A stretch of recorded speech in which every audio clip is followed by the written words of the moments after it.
Hello, friends. Welcome to the ATC Double Cut. In this episode, we have Jason Haines joining us again. Jason is the Links Superintendent at Cabot Cape Breton in Eastern Canada. Welcome to the show, Jason. Hey, Micah. Good to see you again. It's good to be chatting with you. We talked, I think, in April last year, and we talked about GVX specifically. I thought we could have a wider ranging conversation this time.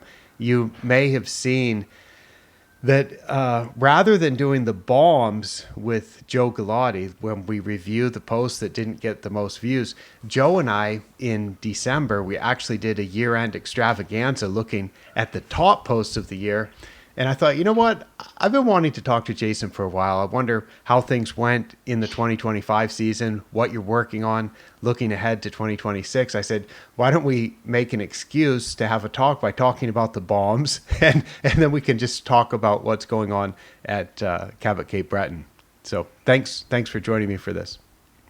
Thanks for having me. It's I can't believe it's already been a year, and we're nice to talk to you. I think we're probably a little bit colder than you are right now. I think today we're minus 12. Yesterday was minus 17.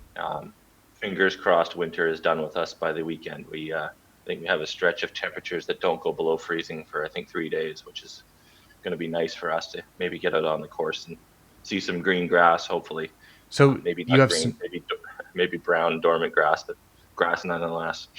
do you have snow cover right now? Pretty heavily wind scoured snow cover with some pretty big snow drifts, up to 10 feet, 3 meters deep in spots. So But in a lot of places, the snow is there's leaf, grass tip blades sticking out through the snow, so it's quite windy here.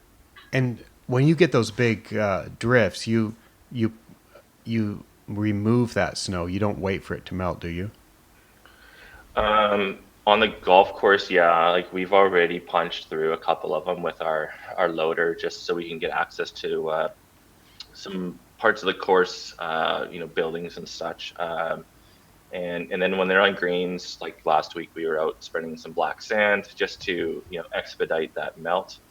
When you have 3 meters of snow on top of a putting green, it's more snow than you'd want to dig off. I think any mechanical, uh, method of removing snow on a green is just you're kind of asking for trouble when it comes to, causing more damage than good, with the equipment. So we're just gently coaxing it, and then hopefully we get some rain and some warm weather this weekend, and that'll melt it. So Remind me what your season is there, typically for open our to close. golf season's usually second week of May to the third week of October. Um, so 5.5 months of very intense golf. The day we open, it's basically solid book tee times until the day we close. You even put lights out there, didn't you? On Yeah, on some our holes. Nest golf course, we have lights. We did trial lights on the Links course 2 seasons ago. Um, but yeah, we do have the night golf on our par three, 11-hole par three golf course that in August that just allows people to because the days are quite short in August already up here. So it's nice to extend the day and have something to do. Once the sun goes down.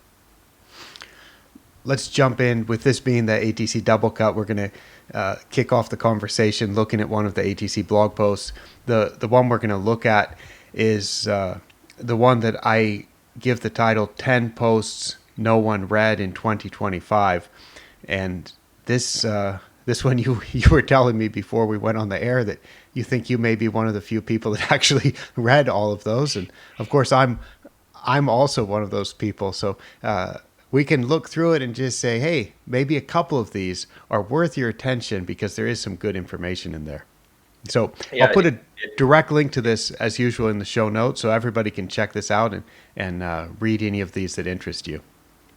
it's funny when you put this post out and I read it and I was like, what do you mean people haven't read this? But I mean, I might be one of the rare people, like, the typical kind of articles that you might read in a turf magazine are a little less interesting to me. I like to into the little bit more obscure stuff, um, the math and the stuff that people are doing that's different. That excites me the most. So I mean, that's kind of why I definitely have read all of these, and whether or not I remember them or not is a different thing. But to me, this is the most interesting stuff. Yeah, it's also something where I'm looking at the view counts on the web, but a lot of people, hundreds of people, get the blog by email. So if somebody reads this when it comes as an email on the same day that it's published, then that's not going to count as a read in terms of visiting it on the website. So but yeah, basically this is a good indicator of how popular this stuff is, and certainly what people are searching for on Google and then clicking through for. And I don't think, for example, number 10, the geometric mean is the central tendency or average for soil nutrient data. That's a pretty rare one for people to be searching for. So it's no surprise that that comes in at number 10. But actually, that's how I've been calculating the average for soil test data for a few years now, and this is more conservative. The geometric mean will always be lower than the arithmetic mean. So if we take 2 plus 2 plus 2 divided by, so that comes to 6, and if we divide it by 3 because there were 3 2's in there, then we would find the average value is 2. That's the arithmetic mean. And the geometric mean, when we have numbers that are far apart, which we often have with soil test data because there's variability in soil nutrient data, the arithmetic mean is going to skew that a little bit lower. The average will be a little bit lower, and that's safer. That means we're more likely to not have a undiagnosed nutrient deficiency. So anyway, that's a fun one. That's definitely a math one. And yeah, and that's, I mean, been relevant to some of the stuff that you and I have talked about in previous years when I think, related to, say, maybe using a composite soil sample versus a single soil sample, and some of the statistics behind that. And I don't even want to pretend to understand the math there. I definitely trust your judgment on that stuff, but I certainly appreciate not having to take a million different samples out on the golf course, especially when it might be a fairway or what have you, to kind of get a good idea of what's going on. Yeah, so I will explain this way. And some of you, if you're an ATC soil testing client, you read through the reports, you may be aware of these type of calculations that we make, or if you're aware of how I recommend collecting samples. Let me just try to explain this in a way that makes sense to kind of hint at what we're getting at here. There's a famous saying, never wade across a river that is 5 feet deep on average. And so when we think about rivers may have a shallow area near the shore. They may have a much deeper area in the center of the channel, and then they have a sandbar and then other shallow areas on the other side. And it may be that the average comes to 5 feet, but it would not be safe, especially if you're not a powerful swimmer. It would not be, or if the current was strong, it would not be safe to wade across that river that on average is 5 feet deep. And then that gets to the golf course property. And on a golf course property, on a putting green, what we really want to know is how high and how low the nutrient levels are. We're not looking for the average. We want to know, do we have a potential toxicity or do we have a potential deficiency? And that's where I want us to try to capture the variability rather than hiding the variability by doing composite samples. And of course, everything that we learn in turf school, everything that I recommended up until about 5 years ago, everything that you typically hear about how to take a soil sample is taking a whole bunch of little samples, mixing them all together, and then sending that to the lab. And it turns out that hides your variability. It hides your lows and it hides your highs.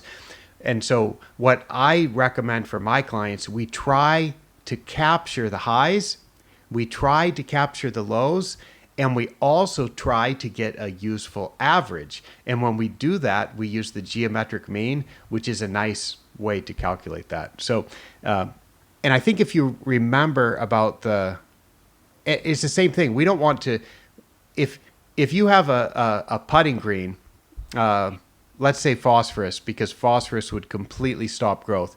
If you have a green with 0 phosphorus in the front right corner and 100 parts per million phosphorus in the back left corner, then the average phosphorus is 50. And yet we don't want, that goes back to that don't cross the river if it's 5 feet deep on average. And we don't want to manage that green that's 50 parts per million Malic 3 on average. 50 parts per million phosphorus. We want to identify that it's got a 0, or hope that we can identify that it's got something closer to 0 and something that's closer to 100, and we can make better decisions about management based on that. So that's what that post is all about, although I don't think I told that river weighting across average story, but I think that's an easy one to remember. Yeah, and I think that's the good thing about the double cut here is you can maybe add a little more context to this. And the thing I appreciate about these posts is it's maybe not the most interesting, but it's kind of transparency into the background of soil testing. Thinking back to when I first discovered the MLSN, I had at that time, that was 2012. I had already spent a couple of years trying to make sense of soil testing. And to try to figure it out for myself, I'd do a soil test and get 3 different recommendations, and they were all different. So trying to make kind of get an idea of what the hell is going on here? Why is this recommendation what it is? And there really wasn't a lot of information for me to figure that out. Where now that's totally changed, and posts like this kind of help with that for people that are super interested in that kind of stuff. It's amazing how long MLSN has been around, and it's amazing how I keep trying to explain it again and again, or explain it in slightly different ways. If we skip ahead to number 7 on this list, this is a post that has a title, Soil Nutrients and Extra Beer, and I find it kind of fun to talk about beer in reference to MLSN. And I've got a photo that if you look carefully, you see somebody was going around a golf course with a big tower of Chang beer, which is nice when you're in Thailand and thirsty. And you've got a group of golfers that may want to drink some cold beer. And it occurred to me, because you've heard the beer analogy, haven't you, when I've explained that? Yeah. Just how we don't need a calculator, and we don't need a computer program, we don't need to hire a consultant, and you don't need a PhD to figure out how many beers you need to watch the hockey game on Friday night with a couple friends that are coming over to the house. And so I tell that story of how it's just very intuitive how we make sure that we have enough beer. And then I thought, well, what if we extended this and said, well, because I know some of the objection is people are like, but what if that's not enough? What if that's not enough? And then I'm like, well, yeah, well, what if if we've got 2 friends coming over to watch a hockey game on Friday night, do we need 10 extra beers? Is that reasonable? 20 extra beers? Is that reasonable? At some point it gets unreasonable if we say, well, we need 50 extra beers just for Friday night, or 500 extra beers, or 1,000 extra beers. And that's kind of how this works. If we look at how much time would it take us to drink those beers, and we can also say, well, how much time would it take us to use these nutrients in the soil? We make that connection between nutrients in the soil and the beer analogy. And so then I worked through that in this post that was about nutrients and extra beer. And for some elements, you're looking at 1 year supply, 2 years supply, 10 years supply, 15 years supply. And it can give you confidence that even though the MLSN numbers might seem low, that's seeming low in comparison to an old way of thinking, or compared to crops that need a lot more nutrients. The turfgrass can grow shockingly well with very little nutrient supply. And in fact, we often have better turfgrass conditions with lower nutrient supply, fewer problems with lower nutrient supply. And even when we do have what we're calling lower nutrient supply using MLSN, we can have enough nutrients there, the extra that is never going to get touched, to last 10, 15, 20 years, depending on the element. So that's what that fun post is about. I think the first time you made this analogy, and I might be wrong, was when you and I did a discussion or a talk at the Atlantic Golf Course Superintendents Association conference in Moncton, and I think that was in 2017.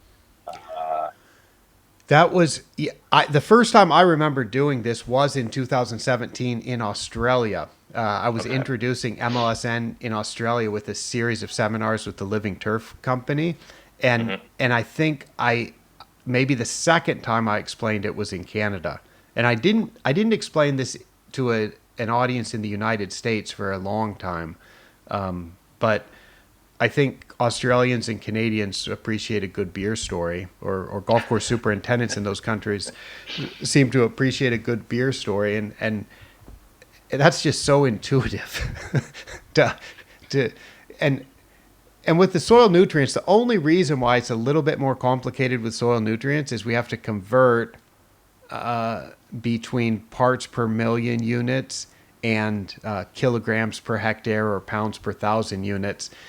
And of course, nobody sits around making those conversions all the time. And maybe you could do that when you took the turf bowl at university or something, but nobody really practices that. And so it's not so easy to do. I do that all the time, so I can often make some of these conversions even in my head. But when I use a computer to do it, we can easily figure out. So the beer story is easy because we're always talking beer, beer, beer. And soil nutrients are a little bit tricky because people don't realize that parts per million can be exactly equivalent to pounds per thousand. It could be pounds per thousand, pounds per thousand, pounds per thousand, but that's not the ideal way to express soil test results. So we're often talking about different units, but they can be expressed equivalently. Yeah, I've sometimes struggled with that math, or even remembering that it is a thing you have to do, because certain nutrients have a different kind of conversion from ppm to kilograms per hectare or pounds per thousand. As a shameless plug here, I had a Pace Turf update, I don't know, a few months ago, and It had the conversion table, which was so good that I included that into our spray tech manual. As a way, our spray tech manual that we've put together, it includes all of our soil test data as well, but as a way for, to help new staff that might come here and to help them kind of get caught up and learn and all of that. Every time I have a good resource for spray technicians, I'll throw it in there, and that was one of those things that I thought was really great. It's a basic spreadsheet, but it kind of is just a reference table. If this is your ppm, this is how many pounds per thousand. Really quite easy.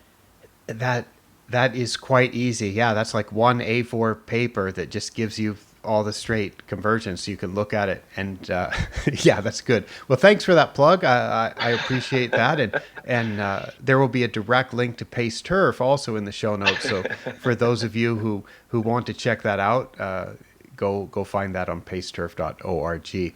Now, I've put on the screen here, Jason, what I calculated here. Let's see. This is at the MLSN minimum value. The MLSN value as of last November. Potassium comes to 4 years of plant use. That's with some assumptions. What were my assumptions? It's based on creeping bent grass in Chicago running a turf GVX of 40. So that's just an example, but this could be calculated for anywhere. But it gets really shocking with calcium and magnesium. Calcium's 120.5 years, over a century of calcium in the soil. Magnesium's at 43 years of plant use. If you're growing Chicago at a GVX of 40. So GVX is how fast the grass is growing compared to how you would expect it to grow in that climate. So that just kind of puts it in perspective. So that was a good one. That was a good one. I'm glad that these make a list, and then we get to talk about it again. Me too. I liked it, and I like how the GVX is used for this. Yeah, I've kind of, I mean, I have a foundation of the MLSN, and I now use the GVX kind of. I mean, it wouldn't be surprising to learn that we're quite minimalist on a fescue turf. So we're really watching our growth rates, and then if growth rates do go below where we would like them, and we're still applying the nitrogen, then there's a good chance that there's another limiting nutrient that we'll look at based on our soil tests. What's the most likely to be deficient? Probably potassium, and then start supplementing that into the mix, and that's worked well for us too. Again, with that MLSN as a foundation, but maybe going a bit more than that. But you definitely need to have a very good awareness of your growth rates if you're going to be doing that. So not for the faint of heart, that's for sure. I saw that Martin Nilsson was recently, I think he's completed now, the superintendent in residence at Guelph. I think you've been the superintendent in residence there in the past, haven't you?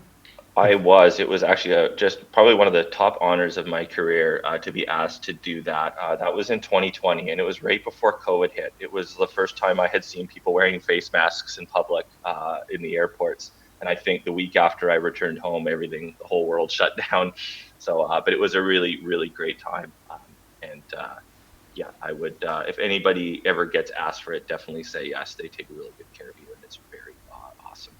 That's cool. Yeah, that's cool. So I saw Martin Nilsson was from formerly the course manager at Royal Copenhagen Golf Club. He was the superintendent in residence this year, and I believe that happened in February.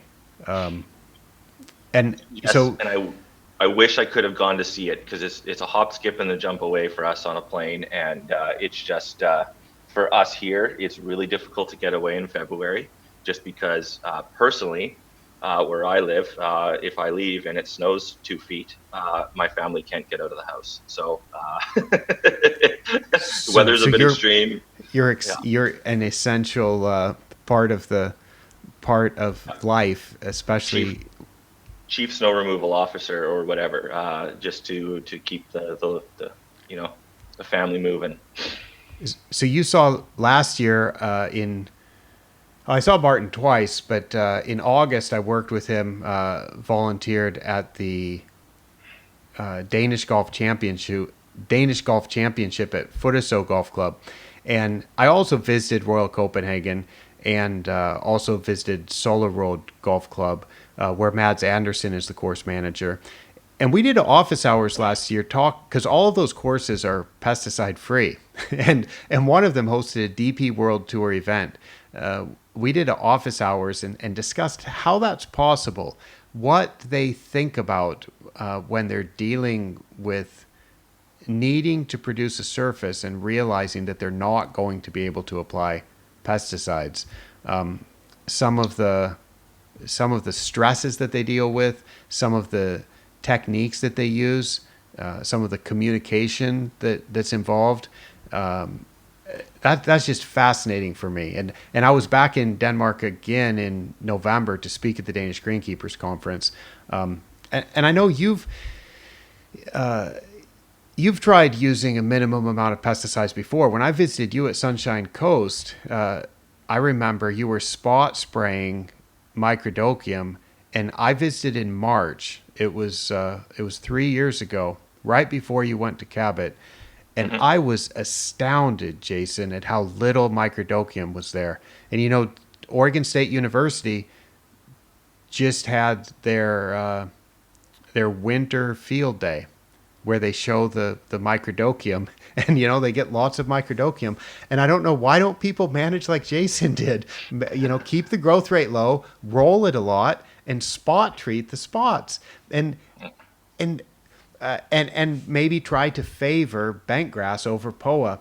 Um, if the goal is to minimize pesticides. Anyway, that's fascinating for me. And what they're doing in Denmark is just cutting edge, just leading the world in this.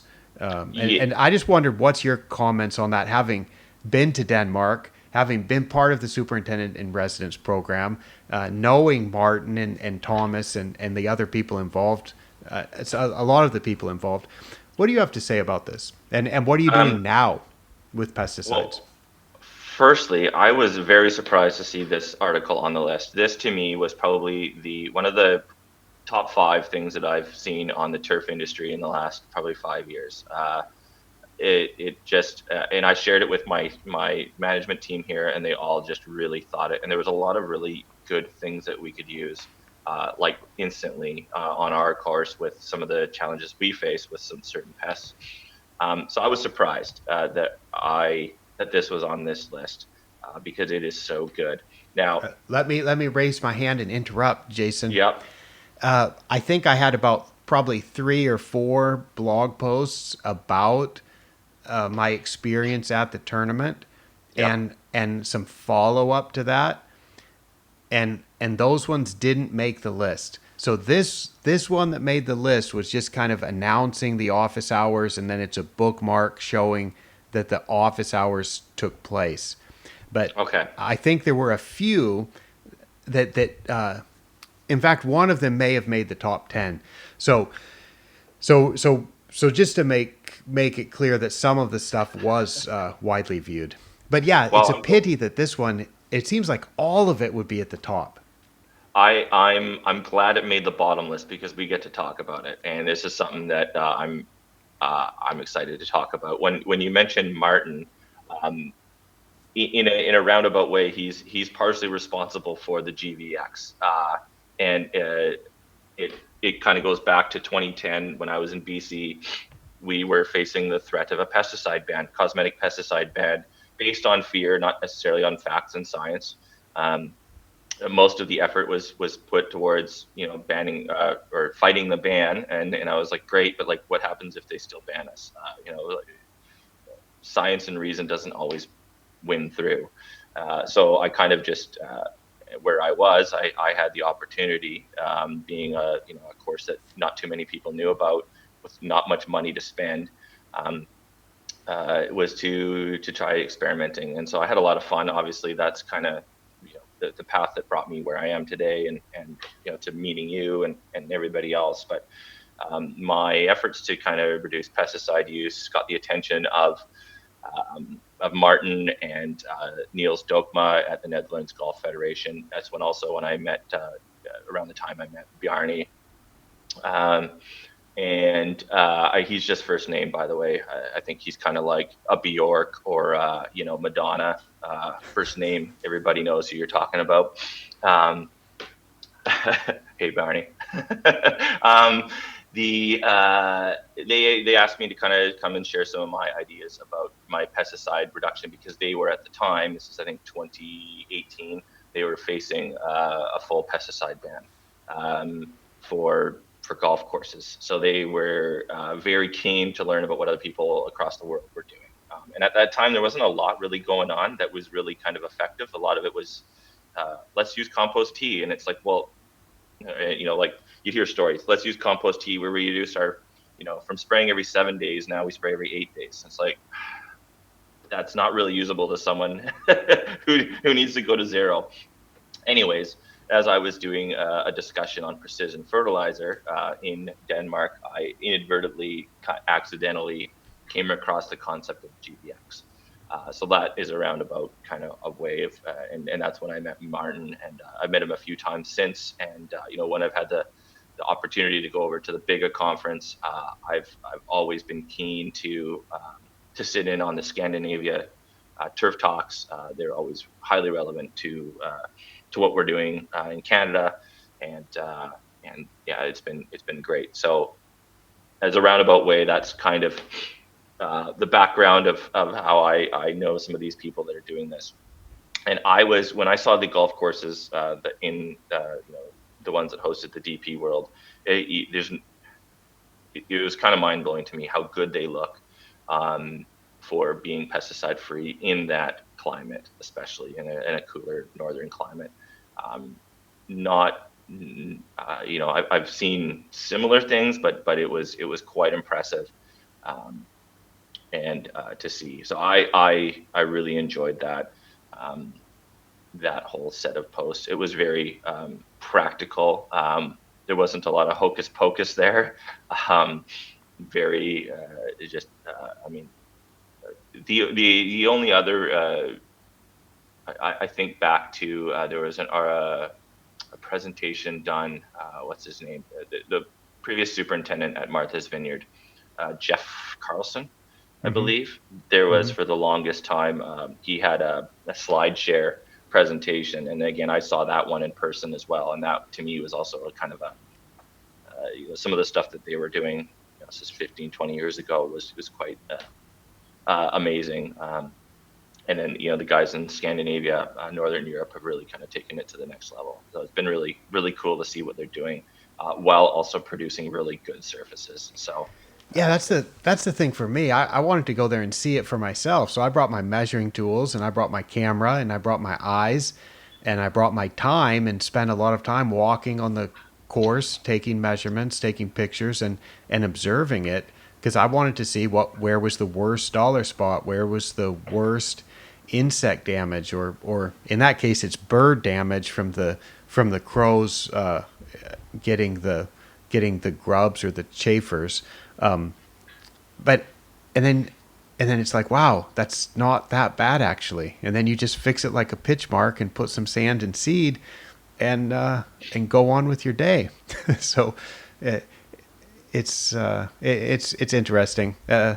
I think we learn a yeah, lot by pushing the limits. yeah, and I think you also learn a lot when you're forced to. Not saying that we should all be forced to do certain things, but when everybody's kind of in the same boat as they are in those countries, it's a level playing field. So if nobody knows how to manage with pesticide free and everybody's greens dies, well, everybody's greens are dead. There's no like. I mean, sure, your business might suffer slightly, but if everybody's greens are dead, then it's kind of an even playing field. And also, I mean, the approach that they've taken from afar, at least is what my perception is of it, is that they've really worked together. They've collaborated, they've shared their findings, helped each other out, which is just such a great way to do things. Um, Something that's been very important to me my whole career is let's, instead of like hiding our secrets, let's share. It's a hard enough job as it is. We don't need to like make it harder by hoarding knowledge. So I think that has been really awesome to see them and the success they've had. Of course, they, and I think they even discuss it. It looks easy. It is not easy what they're doing. It is very deliberate. It's not accidental.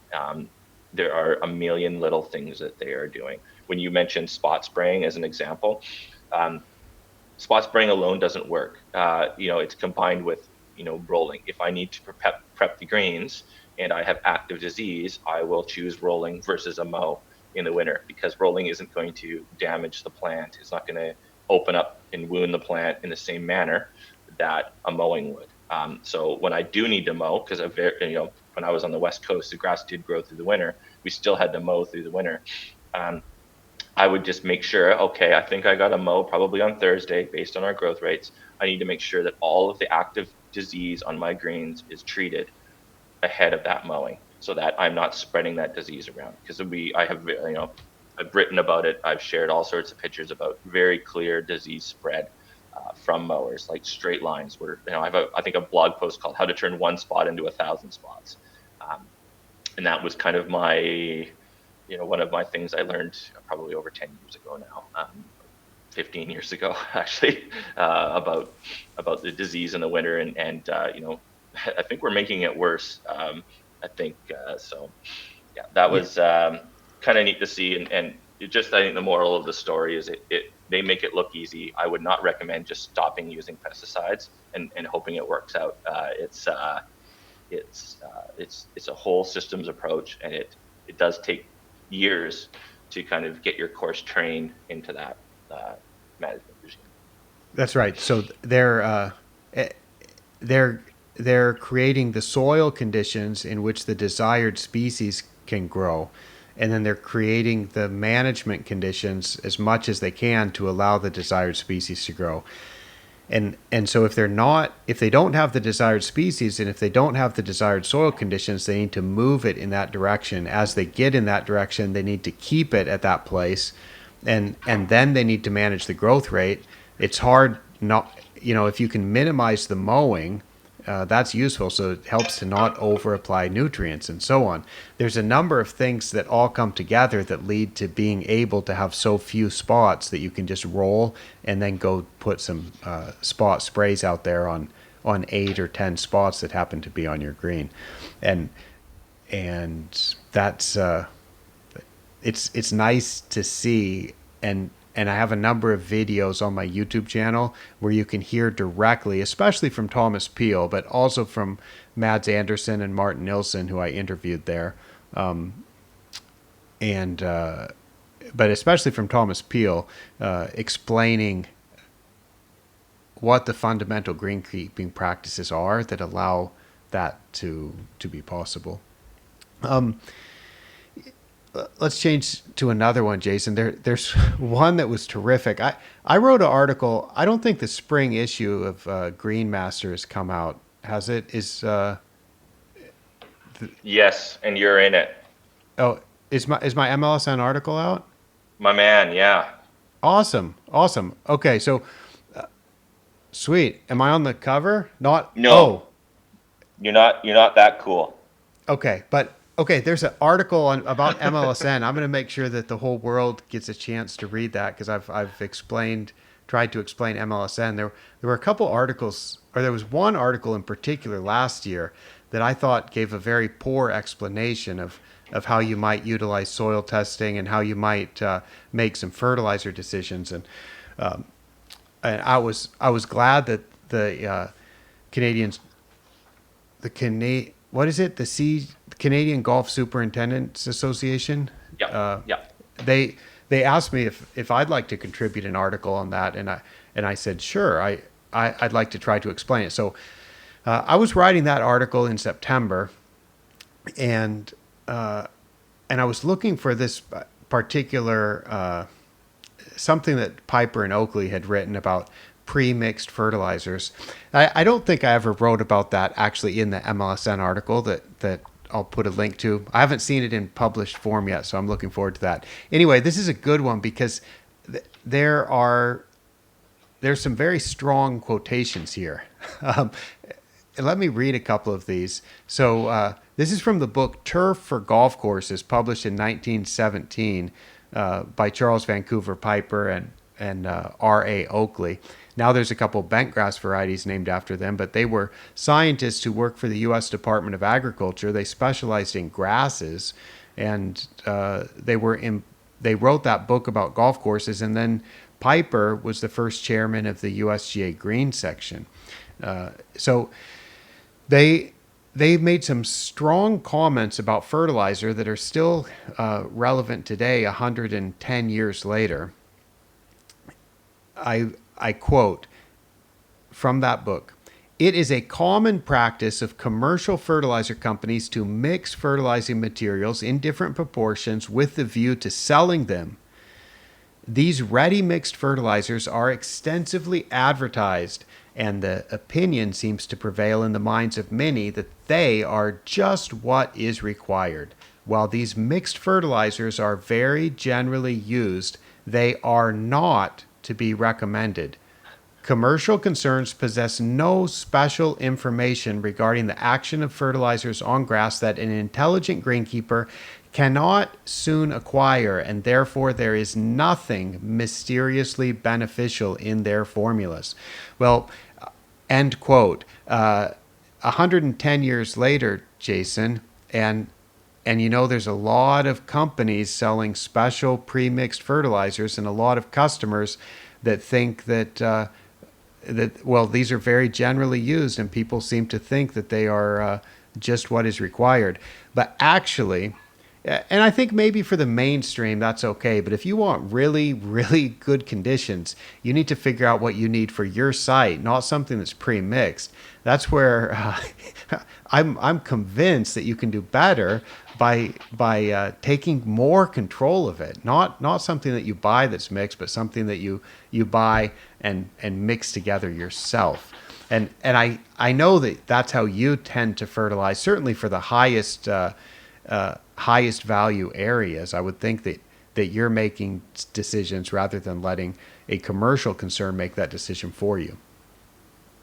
Yeah, 100%. And as I alluded to earlier about avoiding nutrient deficiencies and stuff. Often times where we're just applying nitrogen on areas that we intensely manage anyways, where we have all of the information. We will, such as growth rates, like putting greens, we will, only apply exactly what's needed to get the growth rates we need, because we have the ability to apply fertilizer, every single day.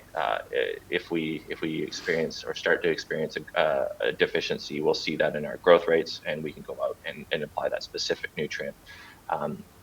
So, for nitrogen, we're using urea, ammonium sulfate.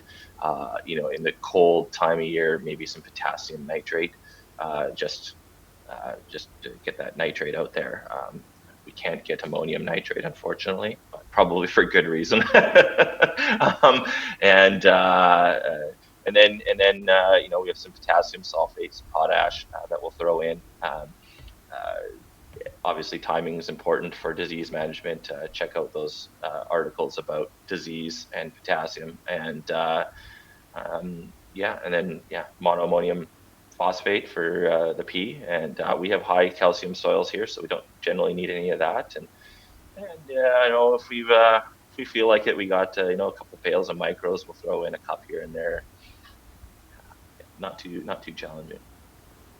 And so that's a good one. I like to remind people of that some things just don't change, and also those who are really leading experts in turfgrass who had that kind of advice, and I agree with it, and so I can use their words to express something that I want to say, but they've said it in published form, and perhaps said it a little bit more eloquently or a little bit more directly than I would feel comfortable saying it. So that was a fun one for me to write, and it's no surprise because people don't share that kind of thing, because most people actually they don't want to mix this stuff up. Most people don't, they prefer to buy something that's pre-mixed, and they really do believe that the commercial concerns may have special products that are better. But the commercial products work. If they didn't, they wouldn't be in business for very long. So it's not like they don't work. It's just, if you want to save some money, you want to micromanage a bit more. I still use premix fertilizers in certain use cases for areas where I don't have the capacity to soil test. Like in our landscape areas, we have lots of mounds. I'll just apply a fertilizer that with the nutrient ratio found in the plant. So like a 8 to 1 to 4 or whatever, NPK. Mm-hmm. And I'll apply that because the cost of micromanaging that is just too high.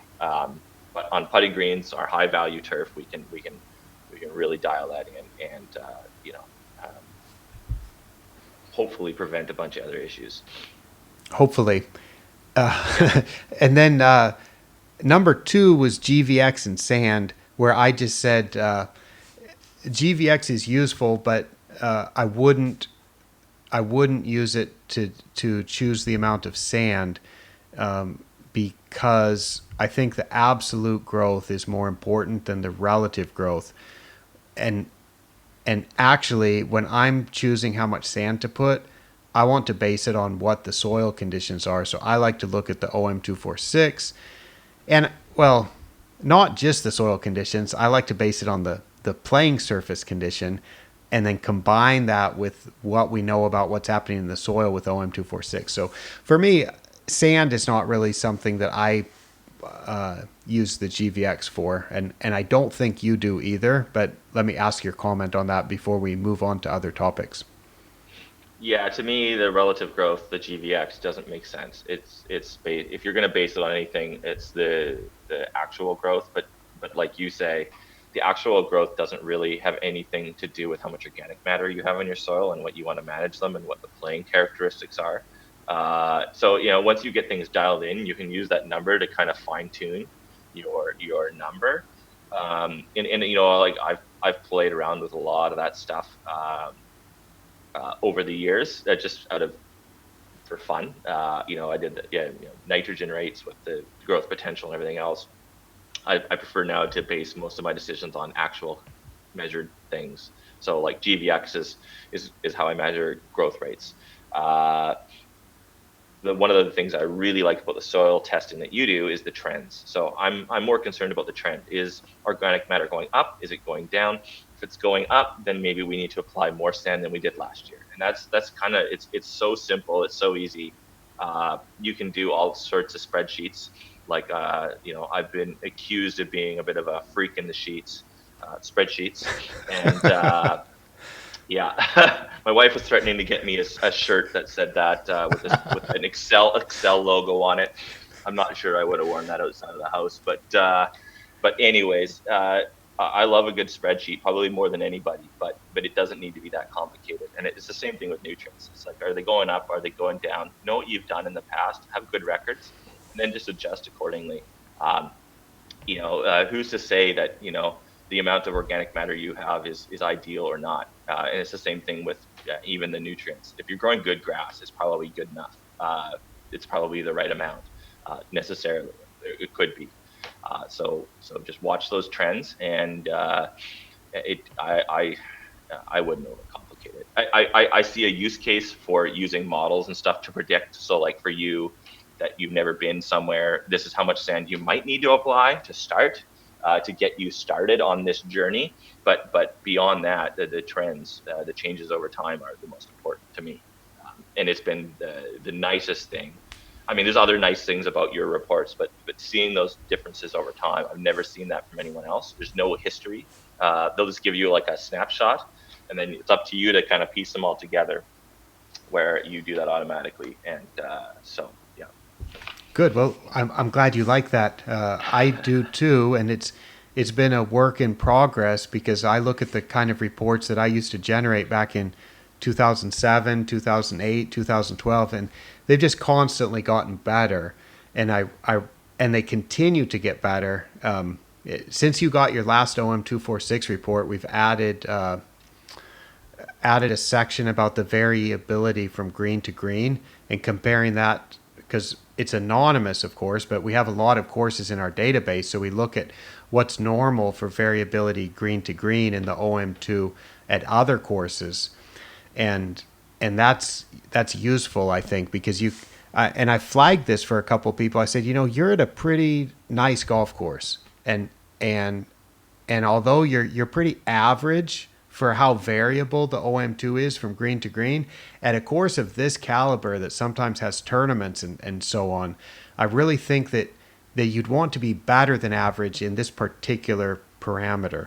So those kind of things, as I realize that they actually have some impact on the golfing experience, and that they are something that with some simple adjustments in the maintenance, we can perhaps improve the golfing experience, or the playing surfaces, then I add that to the reports and try to make it in a way that the clients can quickly take action on that and make use of it. So, Yeah, that's good. Well, awesome, Jason. Thanks. We didn't go through that entire list, but there's going to be a link to that in the show notes. Before we finish up, though, how about a quick review on last summer or last growing season, which was your third full summer, your third year at Cabot, and then you mentioned that what you do now when it's covered in snow is you spend a lot of time thinking about you're planning and developing systems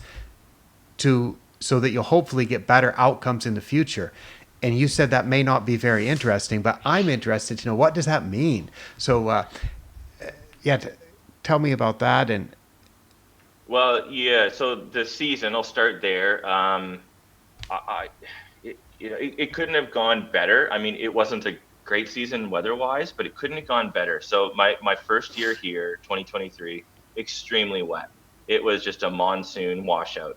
So I got to experience a wet year. Last 2 years ago, 2024, just pretty much ideal. Like it was like when we calculate good days, we had almost 100 good days, which is almost every day of our season was good for growing grass naturally without that it was warm enough, it was wet enough, but not too wet. Perfect. Last year, drought, no rain, one of the worst droughts in recent memory here. People's wells were running dry. We didn't have water. So I got to experience that side of things as well. Also on a quite a drought tolerant grass, but fescue still needs water, especially for prolonged summer dormancy. So we lost a bit of grass on our fairways. So that was uh, not ideal, but it was great. It's driven a lot of positive change within. We're drilling wells. We're working on improving our water supply so that we just have a little bit more resiliency going forward. Um, when you have 10 years of with a lack of need for serious irrigation, it kind of is something that kind of falls to the wayside. It's still an incredibly important thing for any golf course is to have that irrigation, even if you only use it once every 10 years or like heavily use it once every 10 years.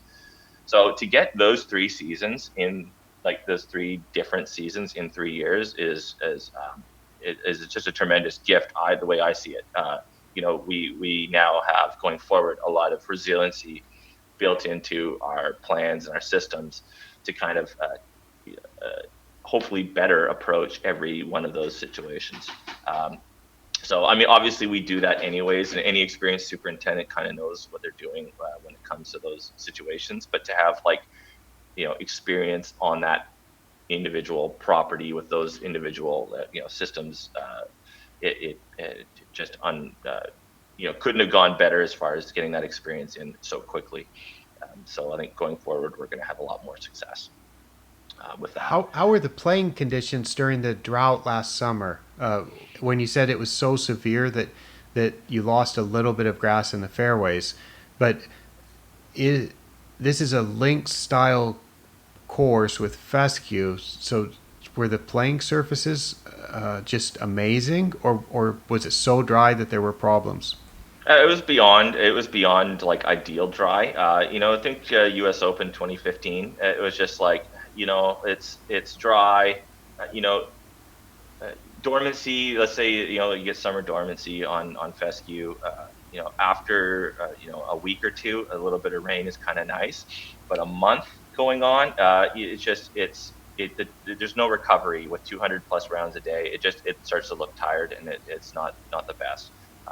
So I mean, it wasn't where we wanted it to be for sure, but you know, thinking back, if we would have had water, a little bit of water, even like severely deficit irrigating, would have been something. If we could do that, we couldn't due to the salty water supply. But if we could have, that would have been a great thing for us to be able to do. We will be able to do that in the future, so that's not going to be a concern going forward. Good. So what are you planning this winter in terms of trying to get better outcomes in addition to irrigation? Are you coming up with other Everything. innovations?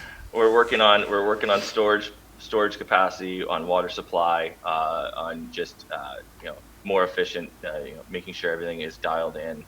We have a really excellent irrigation technician, Wald, on our team, and he's really working to dial us in. Obviously, we're a very windy site, so uniform distribution is a big challenge for us. So even we can't necessarily water every day of the week even if we wanted to, because it would just blow off into the atmosphere. So it's it's a really just awesome, interesting place to irrigate, and such a beautiful property. So we're doing everything, and a lot of it, what we're doing, like you kind of mentioned, working on systems this time of year. And you kind of touched how you're always improving your soils reports. It's the same thing for us, and I think it's the same thing for most courses and superintendents. I've been doing this now for 27 years, superintendent for 19.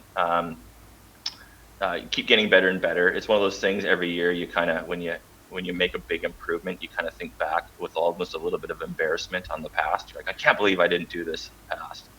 So there's a lot of that going on this year, as we're making actually some pretty big leaps. I have some really good support on my management team, and just kind of revamping pretty much everything when it comes to spray technician. I have a lot of experience. I have a lot of knowledge. I've had a lot of opportunity. I've spoken all over the world. My challenge is passing that on to my team, especially during the chaotic season.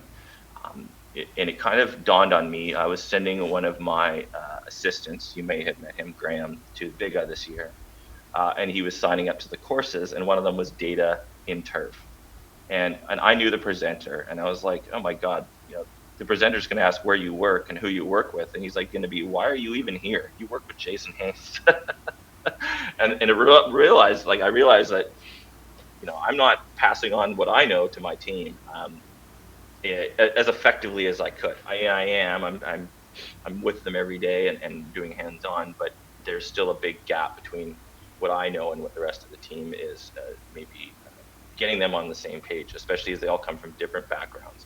So putting together some tools for them to do their job, firstly, as a spray technician or as an irrigation technician, but also like learn while they're doing it. So information, like I said, that sheet that you have for converting ppm, all of that kind of stuff. These are things that not everybody's always thinking about, and so to have that kind of as a tool for them, and it's, as well as our irrigation system, taking all of the things that we've learned and putting it in one spot, one book, hyper focused, like how we can estimate the amount of water we need to apply with a moisture meter, on a 10 centimeter root zone. Like, we have all that in there. If anything, it's a topic of discussion, or at least it's something that they're interested in it. They can ask questions. I'm not interested in necessarily forcing information down people's throats, but if they want to learn more, I'm here. So it's, which is, I think, true on any golf course. Most superintendents, if you want to learn from them, you just need to ask. You need to take that initiative. And so it's kind of tools with the information, but also giving people permission to take the initiative to ask these crazy kind of questions and dig deeper into the what I love doing, and obviously what you love doing, and the hardcore side of the industry, where I think you can really kind of get this kind of solid foundation and confidence and calm about what we're doing. The more it doesn't get more complicated. It actually simplifies things quite a bit. So yeah, can you talk for a minute about moving from POA bent grass surfaces in British Columbia to fescue surfaces in Nova Scotia, and how being familiar with what I call the Woods Performance System, used to call it the Grammar of Greenkeeping, but all this stuff that's interlinked, like MLSN, OM246, clipping volume, performance data, because you were applying that in British Columbia, and then you can apply that on fescue. It makes it easy, doesn't it? Easier to transfer. Yeah, easier for sure. You still need to calibrate things, right? Like, yeah, understanding what your wilt point is, all of those, site specific things, things like what is the ideal like GVX. But those things were pretty quick to figure out. Go out there with a stimp meter, use your eyes. The grass And looks happy. Well, can we go a little slower? Let's go a little slower to see what happens. you can So yeah, apply the I would. same system. You just have to change the numbers or the targets or the normal ranges for certain things. Yeah, and I mean, we're the only fescue course in Canada, and we have a lot of people that come through the property. And one of the common comments that people, they come here and they think it's like this like magic hocus pocus, managing fescue, and when they get here, they're like, a common comment after a few weeks is like, oh, this is very similar to the other golf course I worked at, and it is. I mean, the tolerance of drought is, I mean, like fescue will actually go dormant in the summer where POA just kind of vaporizes. I don't know if I've ever seen summer dormant POA. I think it's just summer dead. But yeah, that I think it's a very similar thing. We have a focus more on maybe a little bit more on traffic management and but yeah, I mean, and just the tolerance for pushing things a little bit more on a fescue as far as drought is concerned. Um, Are the uh, tee times all sold for this year? I'm not sure if they're all sold. I think there's still some availability, but yeah, this looking to be a very busy year. So That's that's cool. It's nice to look forward to that and and to be thinking how you're going to get the work done that you need to get done with that full tee sheet. But yeah, as you mentioned, you've had 3 years with different weather conditions to learn a lot, and I'm excited to see how it goes this year. So, thanks a lot for joining me today, Jason. thanks for having me, Micah.